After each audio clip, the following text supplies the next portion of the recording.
Living Life, in conversation with Michelle McDermott. Living Life is a series of short films where people with a learning disability and or autism talk about how they live life. Each film tells a different story. These films have been created to help people think about how they choose to live life or support people to live life. Each film has tips from the person in conversation and questions to help you think about the film. This is a partnership project created by Theora Trust, the Aldingbourne Trust, New Prospects and Paradigm. As you watch Michelle's film, think about 1. What helped change Michelle's life?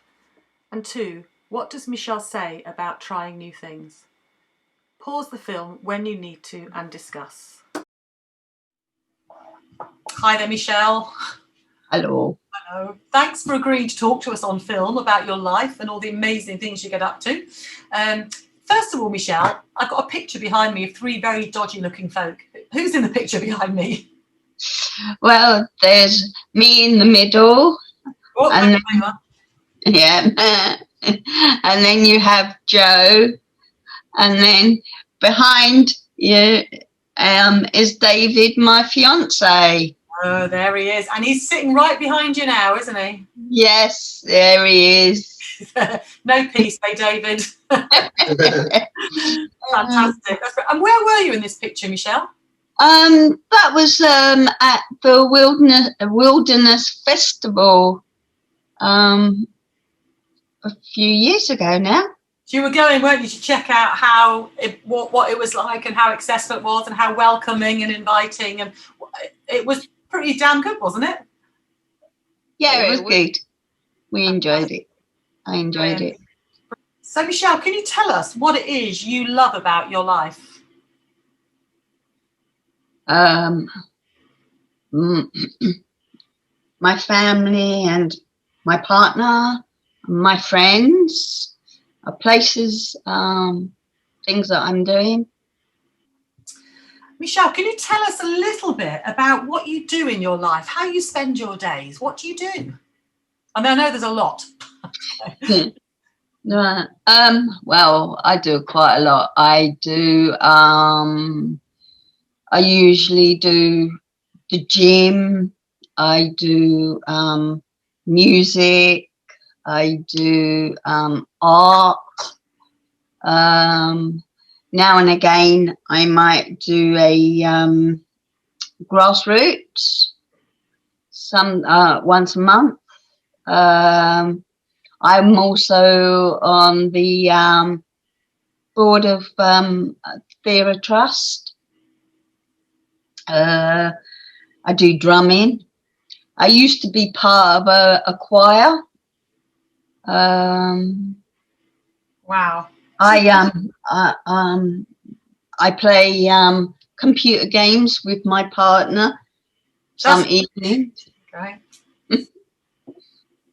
Various other things. I think you like watching box sets as well, don't you? Your favourite? Yeah, I watch DVD box sets. I just want to unpick some of that. So you do so much stuff. So you do drama, art, drumming, all the rest of it. So let's think through. You also work with me as a co-facilitator, don't you?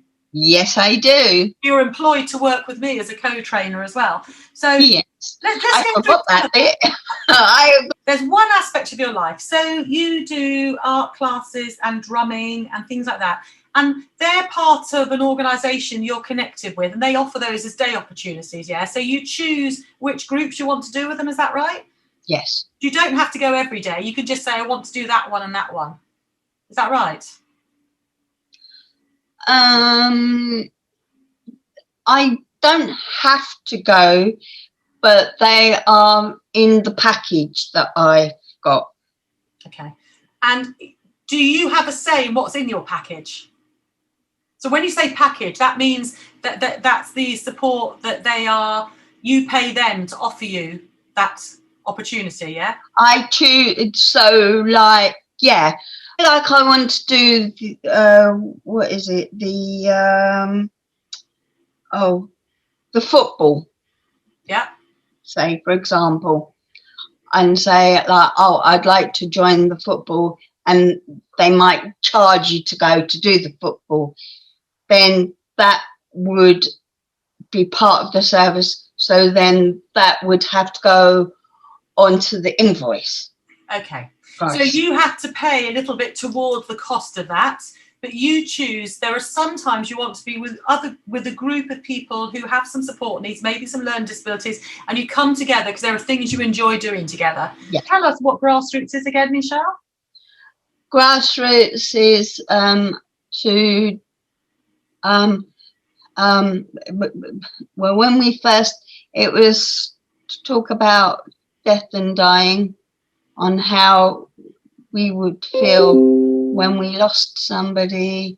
Like when I first joined, I talked about my partner who I lost back then, and how it felt me.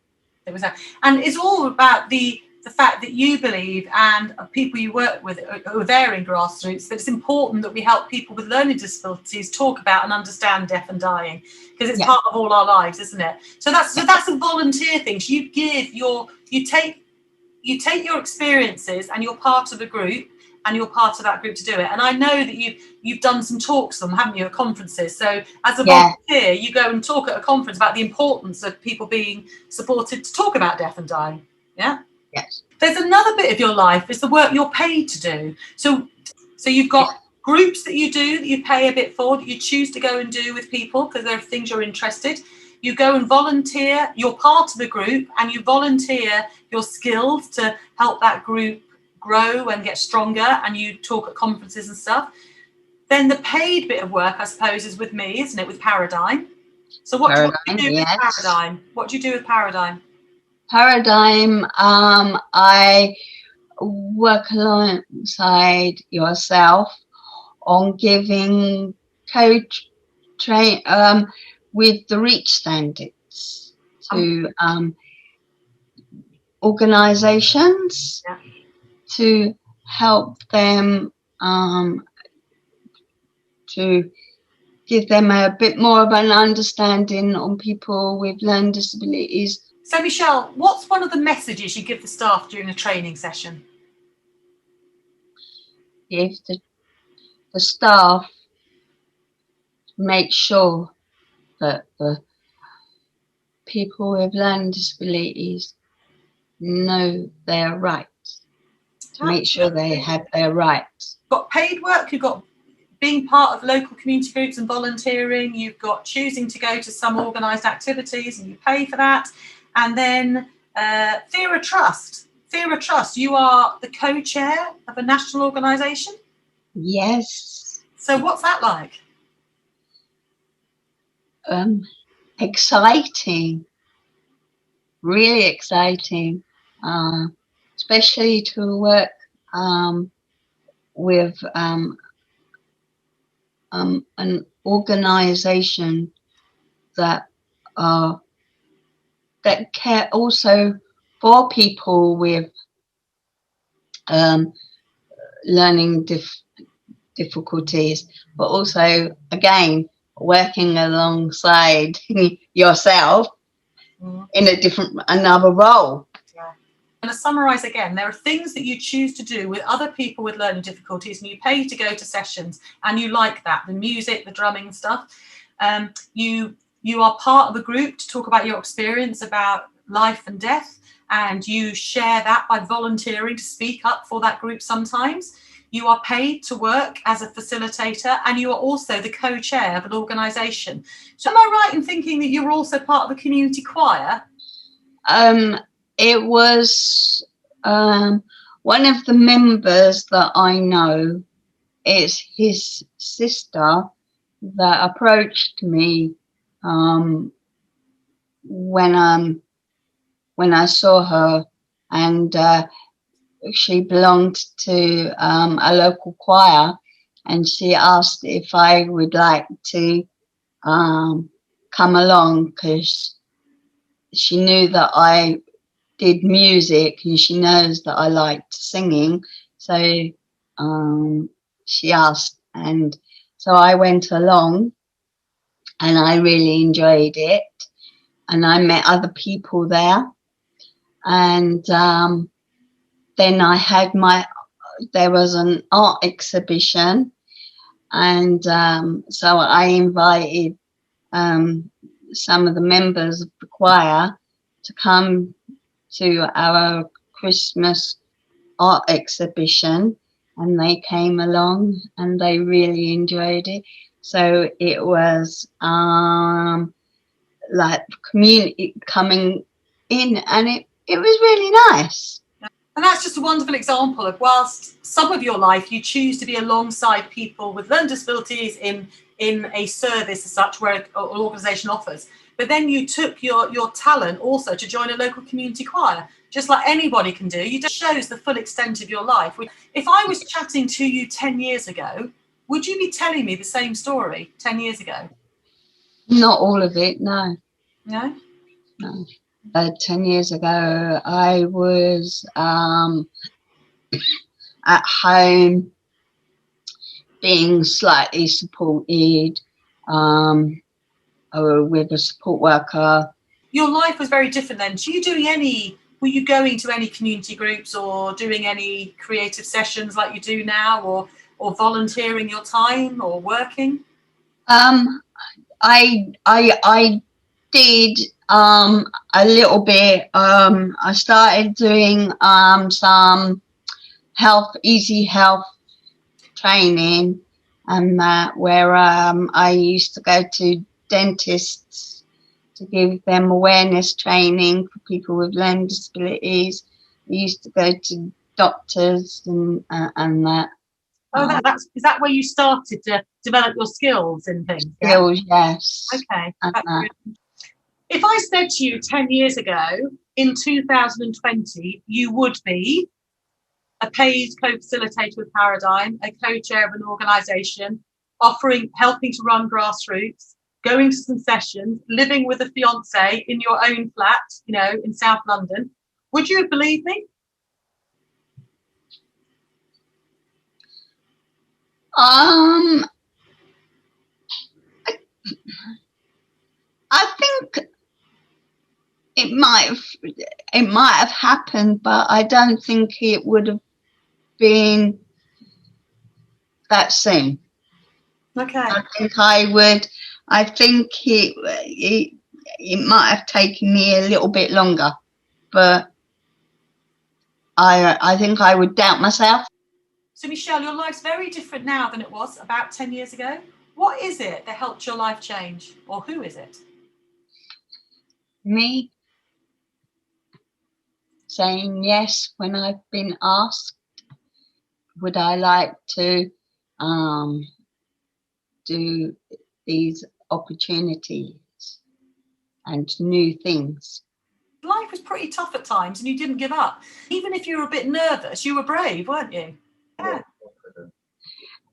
I've got a lot of confidence. I heard that, David. Brilliant. You absolutely have. And that confidence has grown over the years, hasn't it? It wasn't always there. No. So sometimes we need to be brave enough to try new things, even if we're not sure how good we'll be at it. Because you can just keep learning, can't you?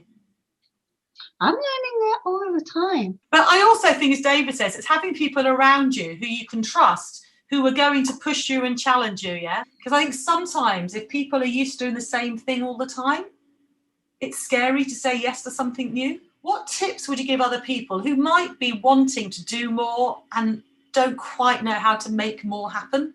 Trust in themselves, that they know that they can do things for themselves. Absolutely. Maybe with a little bit of help, yeah, and support, that we can all learn. Believe in themselves, do things for themselves by challenging themselves. You don't give up on what you like to do. Don't give up. Don't give up. Yeah, Michelle, don't give up. Think positive. You've done it, Michelle. That's absolutely brilliant. So I'm going to have Michelle's tips. Say yes when asked to try opportunities and new things. Trust in yourself that you can do things, maybe with a little help and support. We can all learn. Believe in yourself. Challenge yourself. Don't give up in what you like to do, and think positive. Thank you, Michelle McDermott. Thank you to those who helped make this film happen. That's you, David Jeffrey.